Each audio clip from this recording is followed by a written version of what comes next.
ಬಳಸಬೇಕು ಬಿಡಬೇಕು ಅನ್ನೋದು ಅವ್ರ ಪ್ರಶ್ನೆ ಬರೋದಿಲ್ಲ. ಆದ್ರೆ ಅತನಿದು ಹಾಗಲ್ಲ. ಯಾಕಂದ್ರೆ ಅತನಿಯಲ್ಲಿದ್ದು ಅಲ್ಲೇ ನಮ್ಮ ಸೌದಿಯವರು ಕಾಂಗ್ರೆಸ್ಸಿಗರು ಗೊತ್ತಿದ್ದ ಮಾತು ಅಂದಾಗ ಇದು ಒಂದು ಇವತ್ತು ನೀರು ತುಂಬು ಕೆಲಸ ಸರ್ಕಾರಿ ಕೆಲಸ ಬಸವರಾಜ್ ಅವರು ಬಂದಿದ್ದು. ಆ ಸಂದರ್ಭದಲ್ಲೇ ಉಸ್ತುವಾರಿ ಸಚಿವರ ಒಂದು ಫೋಟೋವನ್ನು ಅಲ್ಲಿ ಹಾಕಿಲ್ಲ ಅನ್ನುವಂಥ ಒಂದು ಸುದ್ದಿ ವೈರಲ್ ಆಗ್ತದೆ ಇವತ್ತು.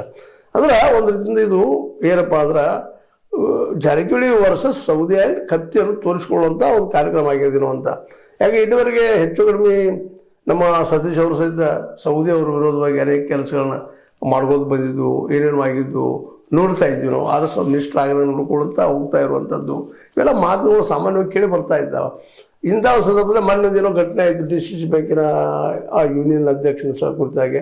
ಆ ಸಂದರ್ಭದಲ್ಲೂ ವಿಶೇಷವಾಗಿ ಕಾಂಗ್ರೆಸ್ಸಿಗರಾಗಿದ್ದು ಸತೀಶ್ ಅವರು ಇವ್ರ ಪರವಾಗಿ ಒಂದಿಷ್ಟು ಮಾತಾಡಲಿಲ್ಲ ಅನ್ನೋದು ಅಸಮಾಧಾನ ಇರ್ಬೋದು. ಬಟ್ ಇವರ ಮಾಡಿಸಿರುವಂಥ ಆರೋಪ ಇರ್ಬೋದು ಅವ್ರದ್ದು. ಏನೋ ಆಗಲಿ ಇವೆಲ್ಲ ಗಂಟೆ ದೂರ ಸರಿದಿದ್ರು. ಆದರೆ ಈ ಸಲ ಅಲ್ಲಿ ಉಸ್ತುವಾರಿ ಸಚಿವರು ಇರೋದ್ರಿಂದ ಅದು ಪೋರ್ಟ್ಫೋಲಿಯೋ ಇರ್ತದೆ. ಆ ಮಾತು ಬೇರೆ, ಅಲ್ಲಿ ಅವ್ರ ಫೋಟೋ ಹಾಕಿಲ್ಲ ಸತೀಶ್ ಅವ್ರದ್ದು ಅನ್ನುವಂಥದ್ದು. ಅಂದರೆ ಇವೆಲ್ಲ ಕೆಲಸಗಳು ನಾವು ಮಾಡ್ತಾ ಇದ್ದೀವಿ ಅನ್ನುವಂಥದ್ದು ತೋರಿಸ್ಕೊಳ್ಳುವಂಥದ್ದು ಇವೆಲ್ಲನೂ ಗಮನಿಸಿದಾಗ ಇಲ್ಲಿ ಜನಸಾಮಾನ್ಯರ ಕೆಲಸವನ್ನು ಮಾಡಿ ತೋರಿಸ್ಕೊಳ್ಳು ಮತ್ತು ಮಾಡಿದ್ಮೇಲೆ ತೋರಿಸ್ಕೊಳ್ಳೋ ಸಹಜದ. ನಾವು ಮಾಡಿದ್ರು ತೋರಿಸ್ಕೊಳ್ಳುವಂಥ ಕೆಲಸಗಳು ಎರಡೂ ಕಡೆ ನಡೆದಿದ್ದಾವೆ, ಹುಕ್ಕೇರಿ ಮತ್ತು ಈ ಒಂದು ನಮ್ಮ ಇದು ಅಥಣಿಯಲ್ಲಿ.